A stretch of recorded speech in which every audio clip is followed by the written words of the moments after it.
We have jumped the freaking shark. Oh, I see that game. I don't care about what you're saying anymore. Click. Board game, unpopular opinions. I have some unpopular opinions, some, things that we have to talk about in this hobby, and things that piss me off. You ready? Let's go. First up, I came across this, right? I talked about this topic in one of the roundup videos. I said, you know what? I heard this idea getting floated around. It's something I've been having in the back of my head for a while. Reaction videos, right? But the part of it that is the difficult part is that nobody likes being critiqued by anybody else in this hobby. Nobody does. This hobby is a sacred cow situation about talking about other people's things. And so I decided to do it in a different way. Just prior to filming this, I filmed my first reaction of talking about other people's lists, we'll say. But the thing that this triggered is actually where I'm going with this as the unpopular opinion. Not the sacred cow thing, but what the effing deuce is up with people not giving any info on the video description in terms of what they're talking about? And no, I'm not saying the actual text portion of things, but the timestamps. Hey, I made a top 10 list, but you know what? I only put in number 10, number 9, number 8, number 7, number 6, all the way down to number 1. That pisses me off more than anything else when I'm watching a video. I think it's clickbait in a bad way. Now, truth be told, I don't even know. I should try it on my own videos to see if it gets numbers, clicks higher, because people are having to click through. I also feel like it, doesn't get the retention, maybe. And that maybe doesn't matter. All you want is the clicks on the views and the whatevers. But I always find myself doing that. Do you do that? Like, okay, it's number 10. Click, see what it is. Oh, I see that game. I don't care about what you're saying anymore. Click, number 9. What is that? Oh, okay, great. Click, number 8. Nope. Okay, And so I am more going to do that when you list it out like that than if you tell me what it is. Oh, Star Wars Rebellion. Let's see what you have to say about this game when it's number whatever on this list. Why isn't this higher? Why isn't this lower? I am going to be more interested at that point as a whole. Right? Maybe I'm just alone. Maybe I'm taking crazy pills here. But that just grinds my gears so much every time I see that. The other half of the time, I just close the video immediately. So it is what it is. Second opinion in this video. Inserts are just not getting any better. The over-ultra deluxeification of our hobby, making you feel like, especially on crowdfunding, that you're getting a good value because there's a special insert. Most of the inserts I have gotten recently, a big named box even, rhyming with Bendromeda's Gedge, was more frustrating in some ways rather than helpful. All you need is a little slot to put the cards in to hold them to make sure that they don't go anywhere. I don't need to flip open part of the insert, grab the 3 decks that should just be fitting in one slot, and divide them into 6 different little sections that I need to then close it so they stay in. And then afterwards, when I'm getting it out, I need to open it back up and then reconfigure the decks because they've been spread out and split, and they're not easily split into exact sections because each of the decks are this big and each of the slots are this big. So you're having to do, put one deck into fully one slot, and partial in another slot with another deck. And you're trying, okay, which ones did I put? Like, it's not helpful at all. Or other big inserts of big boxes that I'm looking at something on the floor next to me where you put all of the stuff that maybe I don't want to use on a game-by-game basis, or stuff that isn't utilized in every single game in the first place, the modularity stuff that everybody needs 37 expansions of every single time it comes out, which maybe it will be point number 3, that you put that on top in the way. So every single time I need to dig it out, the good stuff, the board sometimes on the bottom. Holy cow, does that piss me off. Oh, all the cards that you need? Nope, we're going to put all the instruction manuals and all of the superfluous stuff on the top that gets in your way. Oh, and I hope you didn't miss one piece, because then it's going to take you another 2 minutes to get everything back out, find the spot where that piece goes, and then put it all back in the first place, right? No, we have jumped the freaking shark with the complexity of these things. They're being complex for the sake of being complex. You know, I should not need a video telling me how to assemble and put away when I'm unboxing. I'm sorry, the illustration on the page isn't good enough. That's kind of a screw you to a backer, right? On a crowdfunding project where you don't even make the diagram on the picture easy enough to understand to tell where things go. I have to click on a video to have any semblance of a chance to get it in there the right way. I think that's just completely missing the forest for the freaking trees. Oh, this insert's gonna make everything set up and tear down so much easier. No, it's not. No, it's not.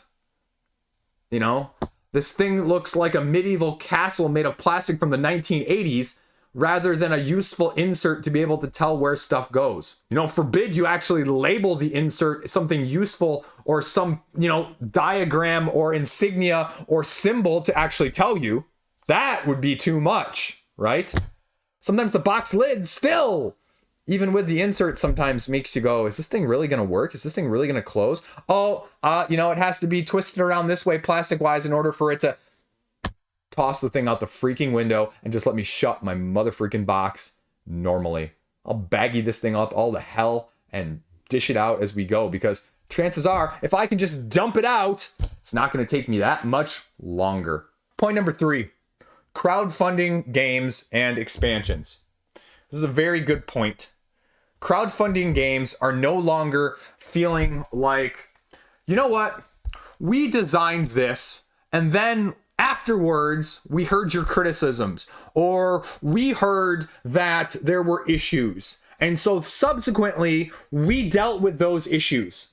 I can think of one game in particular where they absolutely did that. They were completely transparent about it, and I loved it. Uprising Curse of the Last Emperor, I'm looking at you. Thank you, Nemesis Games. However, the vast majority of expansions, if you're offering me 2 or 3 expansions to go with the game originally, they're no longer feeling like it was designed to aid the game, but it was designed as more of a, I don't know, video game equivalent of a microtransaction. That you're not addressing issues, but you're simultaneously thinking, what else can we do? And some of that is coming in the disguise or the form of, well, Chris, you know what? We didn't want it to be too complex, or we didn't want to scare people off. Well, why did you separate it out? You didn't need to separate it out, probably. You could have. Or are you bundling it and giving me a cheaper value? I mean, we saw that the first time around with something like Spirit Island and Root. You don't see that anymore nowadays. It's an extra price. It's an extra deluxification. It's an extra bling. It's an extra box, right? Because once you get those 4 expansions, inevitably, most as well don't fit in the freaking core box. Zero consideration too many times in that regard. No way of doing that. And you're going to go, Chris, it's a miniatures game. There's no way. I don't care. I don't care. I am hating this trend of larger and larger boxes to accommodate less and less stuff. And I think that's aided in part by point number 2 with these inserts that are designed to travel rather than function. Last unpopular opinion, I hate GameFound's stretch pay. I think if you can't afford to pay that outright when you're looking at buying this, you shouldn't buy it, period. If you can't afford to pay it off, this is going to be unpopular. I know that there's no interest. I know how it works. I think it's bad, rampant, preying on consumerism and FOMO. Let's not pretend BackerKit, Kickstarter, and GameFound are your friends. No. That ultimately gets them more money. They want you to back and not think about whether or not you can afford to back. And stretch pay is a way to do that. Yes, it's convenient. Yes, it's nice. Yes, you can probably get stuff that you have too much stuff already. So you don't need to be stretching these payments out on multi-$100 projects in that regard. What you need probably is less games. But again, this is an unpopular opinion. Stretch pay, I know people love it. Chris, I can pay $10 installments for, 37 years of my life instead. And that's great. But also, by the time you end up paying that off, are you really going to be happy with the product, or are you going to have sold it or not even played it by the time you end up doing it like your student loans? Again, over dramatization. I'm being a little bit tongue in cheek with this, but my point being, going along with that, the little game found lowest price ever. When they put that little tag under there, under the currently active crowdfunding campaign page, and you're like, this is the only price it's ever freaking been, right? It's like those memes you see about Black Friday and Christmas, where Walmart's like, hey, this game is $30. And then, hey, this game is $30. And then they show you on Black Friday, they're like, hey, we marked it down from $50 to $30. And you're like, hey, well, that's a good deal. It's the same freaking price. It's the same marketing. So it's the same thing that GameFound is using. Again, it's marketing manipulation. So both of these things are really just to separate you from your money. And if you really want the game, great.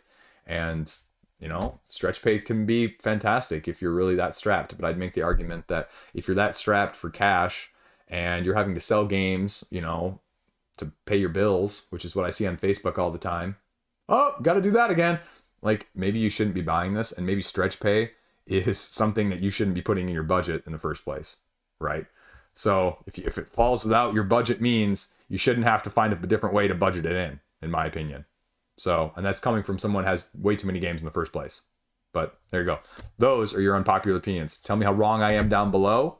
Tell me how much I suck. Tell me how much it's just fun to talk about. So there you go. Like I said, not going to be popular opinions. We're not talking about just opinions that are negative, that are popular, but unpopular. So hit me up down below. You know what to do. Peace out. Stay classy.